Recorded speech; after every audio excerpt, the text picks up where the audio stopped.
Shep O'Neill with the VOA Special English Education Report. The United States has more than 3,000 colleges and universities. Most require high school students to take an admissions test, either the SAT or the ACT. But some have reconsidered. The activist organization, Fair Test, opposes the requirements. It lists more than 700 individual schools now where testing is optional. Students can provide their results, but only if they want to. The list is on the website fairtest.org. A number of schools are related as campuses within university systems, yet in some cases it appears that other campuses do still require testing. Testing critics say one reason to drop the requirement is that preparing for the tests takes away too much time from schoolwork and life.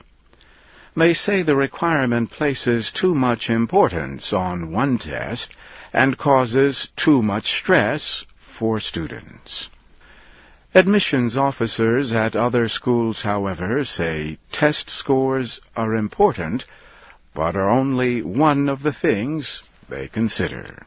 Still, critics question just how much the tests really show about a student. They say higher scores in some cases might only show that a student's family had the money for costly test preparation classes. One of the first colleges to drop the requirement was Bates College in Maine in 1984. Over the next 20 years, it compared students who provided their test scores and those who did not.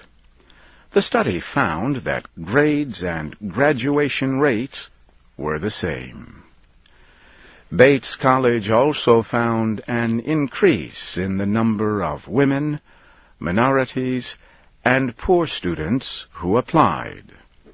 The same was true of students with learning disabilities and international students. Mount Holyoke College in Massachusetts ended its requirement in 2001.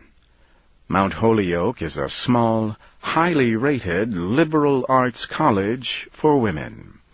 Recently, its president, Joanne Creighton, wrote in the Los Angeles Times about the effects of making the SAT optional. Like Bates, Mount Holyoke has compared student performance. Joanne Creighton says the study has found no meaningful difference. She says the SAT might have made sense in the 1920s when it was developed. College then was only for a relatively limited group of people.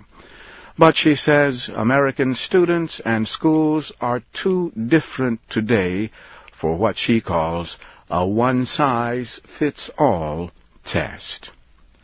This VOA Special English Education Report was written by Nancy Steinbach. This is Shep O'Neill.